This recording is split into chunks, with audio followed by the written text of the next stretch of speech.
Boa tarde a todos, queridos e queridas. Hoje, dia 11 de abril de 2021, domingo, vamos fazer novamente a leitura do livro A Year of Forgiveness, Um Ano de Perdão, de Tina Louise Spalding, que canalizou comentários do Mestre Jesus Cristo e da sua equipe de consciência crística a respeito do livro de exercícios de Um Curso em Milagres. Hoje nós estamos na lição 101, que nos diz: a vontade de Deus para mim é felicidade perfeita. Vamos à leitura. Vocês são seres abençoados, de fato. Eu sou aquele que vocês conhecem como Jesus. O pecado não é real. Se o pecado fosse real, então se o pecado é real, então você é mais poderoso do que Deus. Você é capaz de fazer algo que Deus não pode impedir que você continue a fazer. Você pensa que você é assim tão poderoso? Você, de fato, é um criador poderoso. Não duvide disso. Mas você não é tão poderoso quanto o Pai. Pai com letra maiúscula, tá? Você foi feito à sua imagem, de fato. Ao dar a você a sua imagem, Deus Pai deu a você a habilidade de fazer o que você quiser, de criar ou criar equivocadamente, o que quer que seja que você sinta ser necessário, né? Ele está falando aqui do livre-arbítrio, que Deus nos deu o livre-arbítrio de criarmos em alinhamento com a mente dele ou não alinhamento com a mente dele e, portanto, criando equivocadamente. Mas você não pode ultrapassar Deus em termos de poder e força, ultrapassar a fonte de tudo aquilo que é em termos de poder e força. Se alguma coisa tiver sido feita a você ou por você, ou se você tiver testemunhado alguma coisa, você deve se lembrar que a você foi dada a absoluta liberdade. Vocês não são punidos por seguirem as orientações que vocês pensam que são verdadeiras, isto é, as orientações do sistema de pensamento do ego. Qualquer um que faça qualquer coisa pensa que isso é correto e que isso traz, né, o resultado que é desejado. Então, o que ele está dizendo aqui é que mesmo quando a gente cria equivocadamente, quando a gente erra porque acredita que está fazendo aquilo que é certo, o que é melhor. As pessoas pensam que isso as traz, né, aquele ato equivocado, mais perto dos seus objetivos, quaisquer que sejam os seus objetivos. Muitos de vocês, meus queridos, tiveram as suas mentes tão contaminadas com as inverdades que vocês não conseguem discernir quando vocês estão fora dos trilhos. Vocês foram tão profundamente doutrinados através do medo e da manipulação psíquica e mental que vocês simplesmente não conseguem discernir. Verdade, né?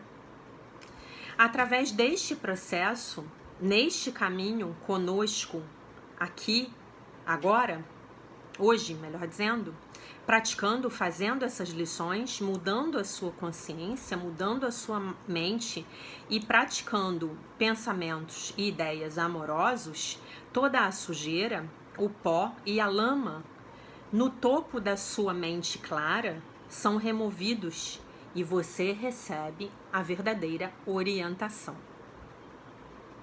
Você tem um sentimento, isso é algo que eu deveria fazer. Eu não sei por que eu tenho esse sentimento, mas essa é uma coisa importante que eu faça. É assim como a orientação começa, né?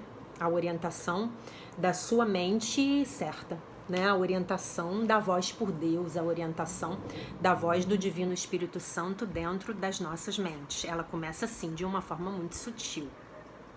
Você tem aquela coceirinha súbita, um pequeno aborrecimentozinho aqui ou ali, que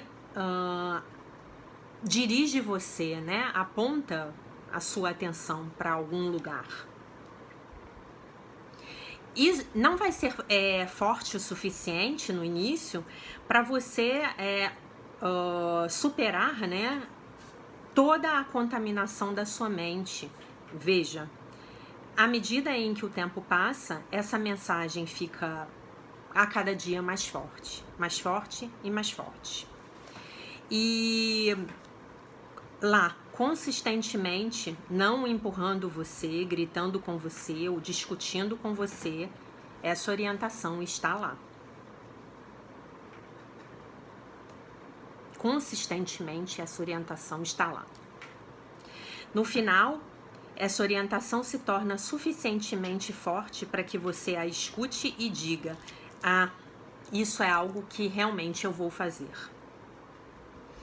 Você pode ter que encaixar isso na sua agenda, né? O que é para você fazer, você vai ter que encaixar na sua agenda.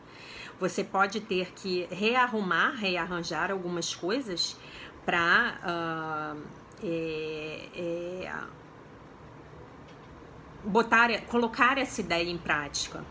Ou você pode simplesmente receber essa ideia e ficar com essa ideia um tempo, receber como um convidado essa ideia e refletir a respeito dessa ideia por um tempo. Essa é uma das coisas bonitas a respeito da sua consciência. Você pode simplesmente pensar a respeito daquela coisa. Você pode visualizar a si mesmo fazendo aquilo, né? Aquilo que você recebeu orientação para você fazer. Você pode imaginar a si mesmo se sentindo bem fazendo aquilo, aquilo que você está sendo inspirado a fazer. Pode ser escrever um livro, pode ser fazer uma viagem, pode ser cultivar um belíssimo jardim de flores, pode ser qualquer coisa. Você vai sentir isso simplesmente imaginando isso, apenas permitindo algum espaço para isso na sua consciência. E aí temos um início, né? Um início do quê? De trazer aquela ideia para materialização, para manifestação no plano físico. Essa é uma das razões pelas quais nós dizemos a você para não falar muito nos seus telefones todo o tempo. Sente-se no banco de um parque e olhe para os patinhos nadando na lagoa, sem o seu telefone nas suas mãos, sem os textos né, aparecendo, soando, né, todo o tempo e distraindo você daquilo que está exatamente na sua frente. Isto é, de fato, o instante santo, no qual você pode criar o que você deseja experienciar.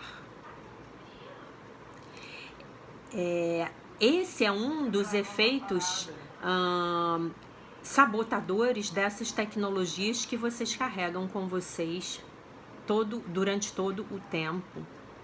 Vocês nunca têm a liberdade para apenas serem, para aquietar as mentes, olhar para o horizonte e permitir que aquelas ideias inspiradas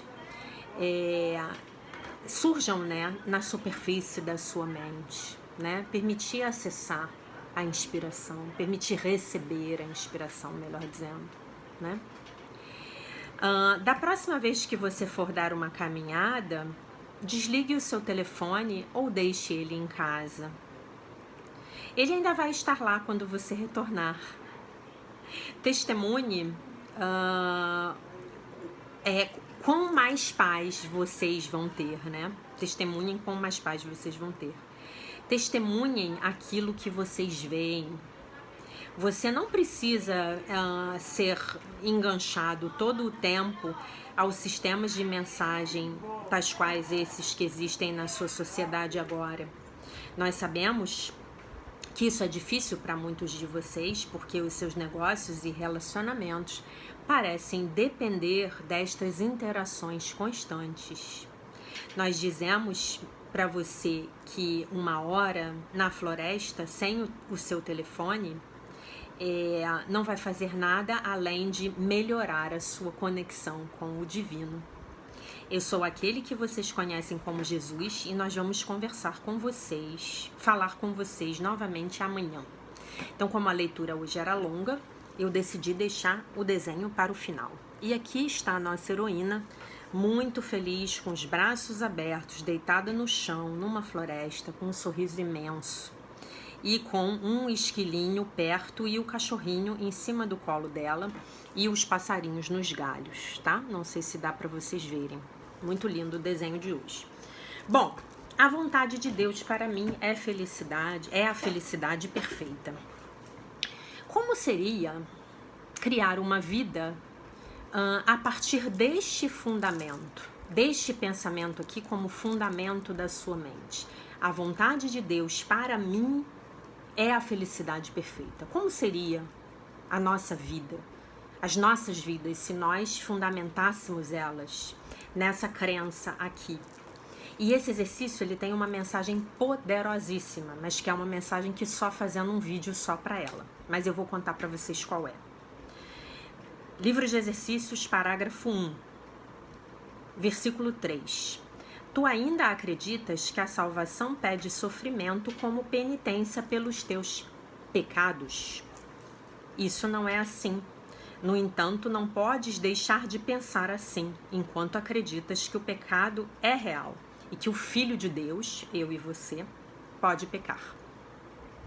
Então, ao longo da lição, Jesus vai explicar, né, ele bota assim: os exercícios ensinam que o pecado não é real e tudo que acreditas que não pode deixar de vir do pecado nunca acontecerá, pois não tem nenhuma causa. Então, só dando uma ideia para vocês do que ele quer dizer aqui. O pecado não é real porque o mundo em que nós estamos é o mundo da realidade virtual, é o mundo do videogame. Então o pecado não pode ser real, porque aqui é aquele playground 3D pra gente brincar no tempo e espaço, e aí a gente brinca de mocinho e bandido. Então o pecado não é real. Então Jaqueline, por que existe tanto sofrimento e dor no mundo? Em primeiro lugar, porque estamos identificados aqui com a terceira dimensão. Então essa é a primeira coisa, você se destacar, né, e olhar para isso aqui do ponto de vista do observador. E em segundo lugar, não menos importante, porque existem leis nesse plano, né? E tudo que nós fazemos aqui está sujeito a essas leis, né? O que é importante entender aqui é que, como eu disse para vocês em outras lições, que era a frase da minha professora, nada te desqualifica diante do amor de Deus, porque o que você cometer aqui de pecado foram apenas os seus atos baseados nas escolhas equivocadas que você fez, porque estava alinhado com o sistema de pensamento do ego. Mas isso não vai fazer com que você deixe de ser um filho de Deus amado, perfeito, íntegro, completo e isento de pecado, como eu gosto de dizer. Essa questão da existência do pecado merece um vídeo só para ela, para ficar bastante entendido. Mas o que eu quero que vocês percebam nessa lição de hoje é que isso é real. A vontade de Deus para você é felicidade perfeita. Mas a gente parece só entender isso quando acontece uma desgraça, né? E acontece uma desgraça, a gente fala assim, foi a vontade de Deus. Não, não foi. Se foi desgraça, não foi a vontade de Deus, porque a vontade de Deus para todos nós é a felicidade perfeita. Então, se houve a desgraça, então é uma criação equivocada do ego. E se houve uma coisa maravilhosa, então sim, é a sua criação alinhada com o sistema de pensamento do Divino Espírito Santo. Tá bom, meus queridos? Infelizmente eu tenho que terminar. Deixo vocês com a paz de nosso Senhor Jesus Cristo. Um beijo imenso e, se Deus quiser, nos vemos amanhã.